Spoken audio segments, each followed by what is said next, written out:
इस बात को समझ लीजिए। और यही कह रहा हूं, हमारा जो राष्ट्रवाद है वो पारंपरिक राष्ट्रवाद है, जो बुद्ध, गुरु नानक देव, कबीर, तुलसी, महावीर, रामकृष्ण परमहंस से चली हुई परंपरा है। ये परंपरागत राष्ट्रवाद है हमारा, कांग्रेस का। इनका राष्ट्रवाद है वो मुसोलिनी का, हिटलर का राष्ट्रवाद है, जो बीएस मुंजे लेकर आए थे, बैंड और टोपी। और उन्होंने कहा कि अब ये शब्द जो है शब्दावलियां हटा दी है उन्होंने, तानाशाह, ये आप शब्द इस्तेमाल नहीं कर सकते। वो सदन के अंदर है भाई, यहां थोड़े हमारे लिए थोड़ी इशारा तो आप कर ही रहे ना। एक सदन की अपनी मर्यादा होती है, उसके अलग शब्दावली होती है, प्रशासनिक शब्दावली अलग है। जो आप अधिकारी जो आदेश निकालते हैं उसको पढ़ेंगे तो आधी जनता समझेगी नहीं। जिसकी चर्चा अक्सर एक चीज होती है आजकल छत्तीसगढ़ में, और आप भेंट मुलाकात के दौरान भी हमने देखा था, आत्मानंद या इंग्लिश मीडियम स्कूल हर जगह डिमांड भी हो रही है। कैसे ये दिमाग में आया और क्या लग रहा है आपको, क्या फ्यूचर होगा, कैसे इसको आगे बढ़ाएंगे? देखिए, शिक्षा के प्रति रुझान तो सब लोगों का रहा है। समाज के बीच में जब भी चर्चा में हम लोग बैठते थे तो सब चाहते थे कि मेरा बेटा भी अंग्रेजी स्कूल में पढ़े, लेकिन मन महसूस के रह जाते थे क्योंकि उनके जो जेब है वो परमिशन नहीं देता था कि मैं अपने बच्चों के इंग्लिश मीडियम स्कूल में पढ़ाऊं, उसका फीस दे सकूं, उसको यूनिफॉर्म का पैसा खर्चा कर सकूं, उसको बस का खर्चा दे सकूं। वो मन महसूस के रह जाता था। लेकिन एक बात मैंने अपने अधिकारियों से कहा, इसमें कोरोना काल के कारण से क्या है कि बाहर घूमना कम हुआ, बंगले में रहे, मीटिंग ज्यादा हुई। तो मीटिंग के दौरान जब मीटिंग समाप्त हो गई तो अधिकारियों के साथ चाय पीते बैठे रहे। तो मैंने अधिकारियों से कहा एक बात कि 20 साल हो गए छत्तीसगढ़ बने, अब तो 22 साल हो गया, मैं 2 साल पुरानी बात बता रहा हूं, कि एक हॉस्पिटल नहीं बना पाए जिसमें आप अपने परिवार के लोगों का इलाज करा सको। क्या बात। दूसरा, एक स्कूल भी आपने नहीं बना पाया जिसमें अपने बच्चों को पढ़ा सके। और इस चुनौती को हम सबने स्वीकार किया और यहीं से रायपुर से शुरुआत हमने की। 3 स्कूल बनाए, फिर 52 स्कूल बनाए, फिर ये विधायक लोग बैठे, उसकी इतनी डिमांड आई कि 171 हो गया साहब। उसके बाद वो क्लासेस में जो सीट थी 40 से बढ़ा के 50 हमने कर दिया, फिर भी डिमांड बढ़ी थी, साल 76 और डिक्लेयर कर दे। अभी जितने भेंट मुलाकात कार्यक्रम में जा रहा हूं वहां सारे बस्तर में, सुकमा विधानसभा कहें, बीजापुर कहें, दूरस्थ अंचल में, बलरामपुर चल दीजिए, जसपुर चल दीजिए, सब ग्रामीण क्षेत्रों में एक ही मांग कि हमको स्वामी आत्मानंद अंग्रेजी स्कूल। दो चीजों प्रदेशों की बड़ी चर्चा होती है एजुकेशन पर, एक दिल्ली के स्कूल्स की, दूसरे छत्तीसगढ़ के स्कूल्स के।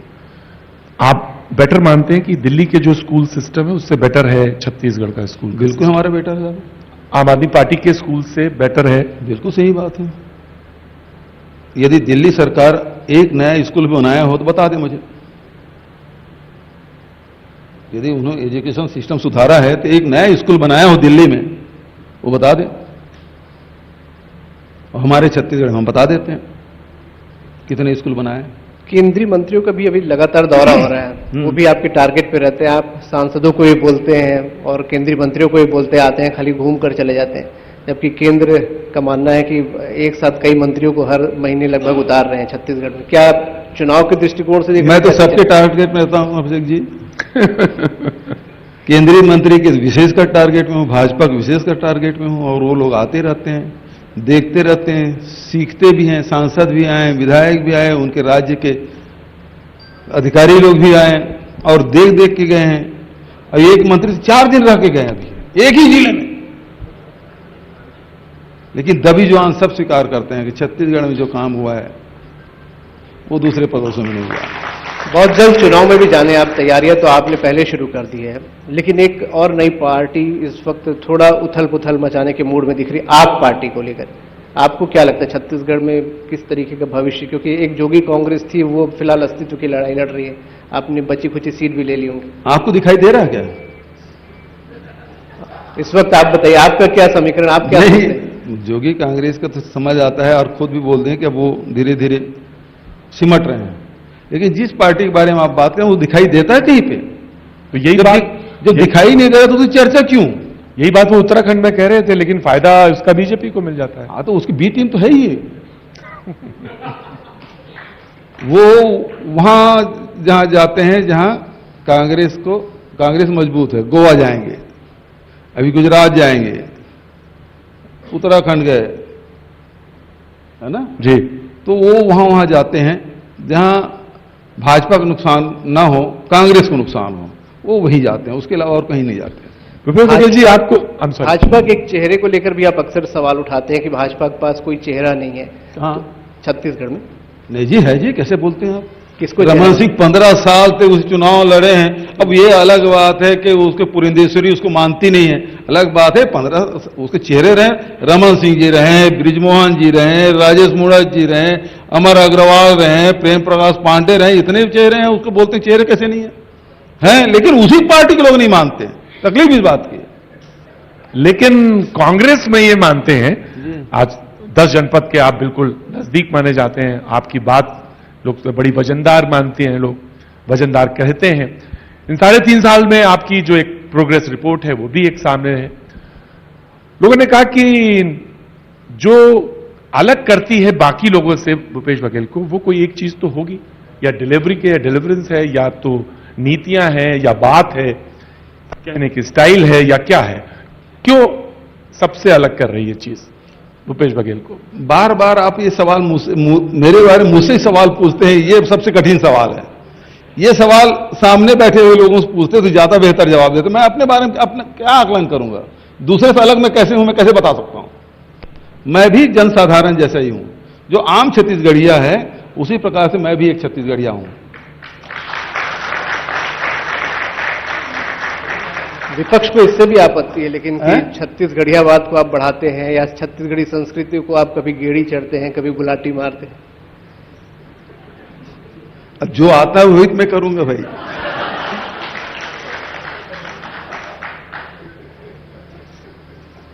मुझे हल चलाना आता है, मुझे गाय दूना भी आता है।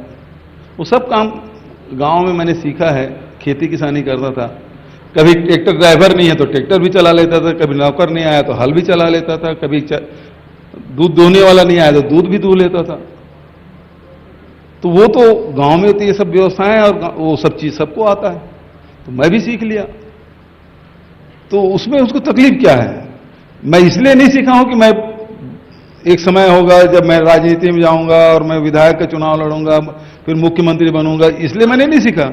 वो स्वाभाविक रूप से हम सीखे हैं, गांव के रहने वाले हो, जब जानते हैं। अच्छा, बहुत सारे सवाल हो गए, मैं थोड़ा सवाल नीचे कर देता हूं। चलो ठीक है। बहुत सारे एक ही सवाल, दबा दंदना जवाब देने वाला एक ही आदमी, क्या ये अच्छा नहीं, 2 लोग बैठे हैं जी।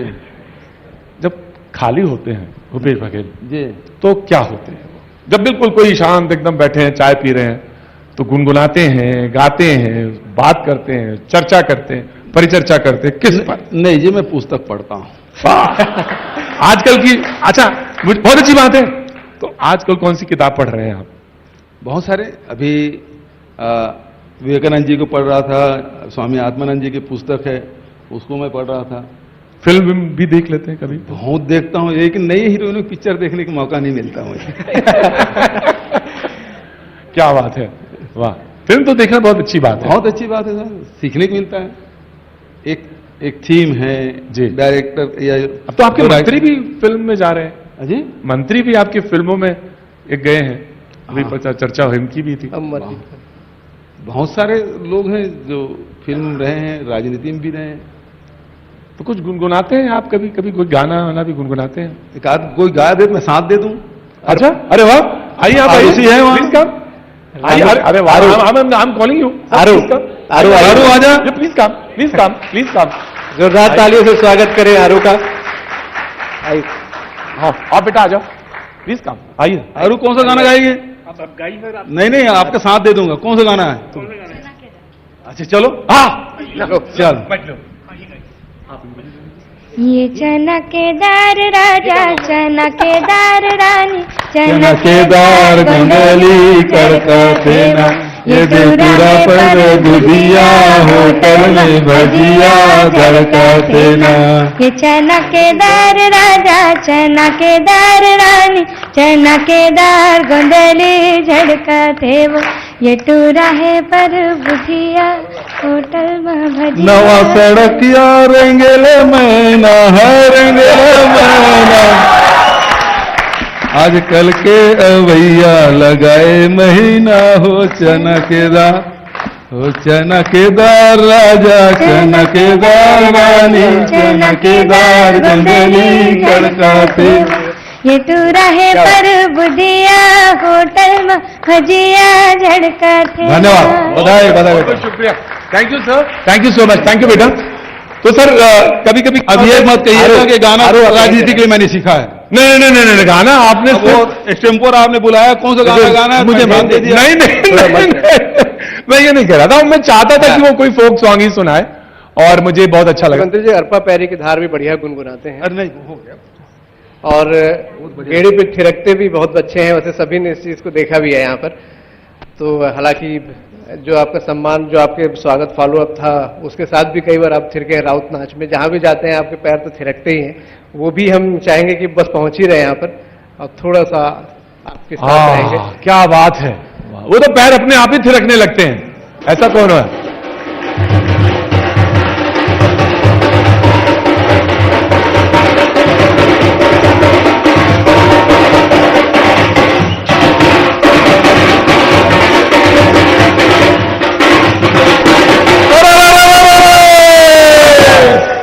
क्या बात। सरसों फूले घमाघम और सी फूले सफेद रे, और बालकपन में क्यों रे भैया जवानी भोगे भेद।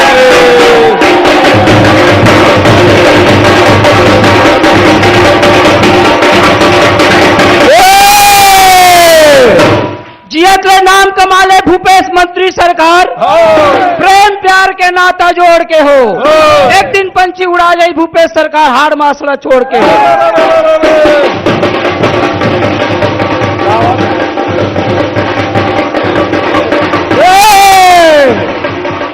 गावे गोटिया गायम लड़ाई भैया और मैडम लड़ाई किसान, राजनीति में भूपेश बघेल लड़ाई भैया जीव रहा है जाए।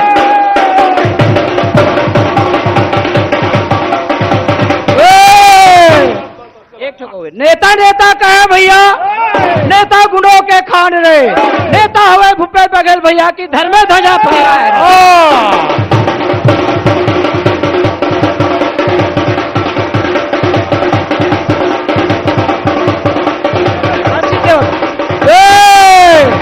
जोगी के टिकुलवा भैया यहीरा के आशीष हो, खाओ पियो तुम दिल से ठाकुर जिगजी हो लाख बरिस हो।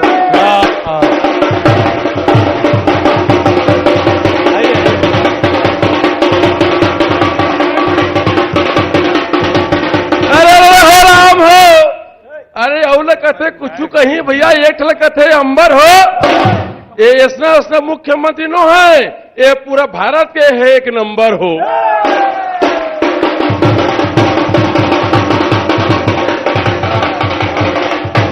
मैंने 3 बार सवाल पूछा था और तीनों बार मुख्यमंत्री ने कहा था जवाब मुझसे मत लीजिए, किसी और से लीजिए, और मुझे लगा इससे अच्छा जवाब नहीं मिल सकता था। Thank you so much. और ये बात सच है कि जब सवाल जवाब का दौर चल रहा था तो मुझे लगा कि दोनों तरफ से सवाल, थोड़ा रिलैक्स होना चाहिए। और पानी जो बारिश हो रही थी वो खत्म हो गई, सवालों का दौर फिर से शुरू होगा। Thank you so much, very good, thank you so much. थोड़ा बहुत बस। अब सवाल यह है कि इस देश में चुनाव तो खत्म होते नहीं, प्रजातंत्र है तब तक के चुनाव जो है जी, ऑफ कोर्स, और वो हमारी ताकत है, तो चुनाव तो होने वाले हैं। लड़ेंगे कैसे? वो तो कहते हैं उनके पास अभी जब यहां आएंगे तो राम मंदिर भी दिखाएंगे, उनके पास और तमाम सारे ज्ञानवापी वाला राम मंदिर, उनके पास कार्ड में दिखाने के लिए कि भाई ये हो रहा, तुष्टीकरण हो रही है, तो हमारे पास हनुमान। बिल्कुल सही कहा, लेकिन कुछ चीजें और नहीं बताया आपने। वो उनके साथ और भी टीमें आएगी, जिसमें आईटी की टीम है, ईडी की टीम है, डीआरआई की टीम है, सीबीआई की टीम है, और सुनते हैं ईवीएम भी है। नहीं ईवीएम तो आप देखिए, जब आप लोकतंत्र में विश्वास करते हैं तो ईवीएम कैसे कह सकते हैं आप? ईवीएम भी है, ऐसा सुनते हैं, वो भी डाउट। लेकिन सच on a very serious note, वो ये इश्यूज हैं जो पूरा देश इस समय देख रहा है और सारे लोग जान रहे हैं, तो कैसे एज अ स्टार कैंपेनर हैं आप पूरी? भाई आज ये मोबाइल सब हैक हो रहा है, आपके फेसबुक हैक हो रहा है, सारी चीज हैक हो रहा है, कोई चीज बचा है? वो भी मशीन है, क्यों नहीं हैक हो सकता है? मैं ईवीएम की बात नहीं कर रहा, तो? मैं मुद्दे की बात कर रहा हूं। आप उन मुद्दों से कैसे फाइट करेंगे? किनसे? जिनकी चर्चा पूरे देश भर में हो रही है। वो वहां की चिंता अलग बात है। नहीं, यहां पे तो चुनाव होगा। छत्तीसगढ़ में ये सवाल भारतीय जनता पार्टी से करिए कि ये छत्तीसगढ़ में कांग्रेस की सरकार है और जो काम किए हैं उसके पास, आपके पास क्या मुद्दे हैं? आपके पास किसानों के लिए कोई मुद्दा नहीं है, आदिवासी के लिए कोई मुद्दा नहीं है, गरीबों के लिए कोई मुद्दा नहीं है, महिलाओं के लिए कोई मुद्दा नहीं है।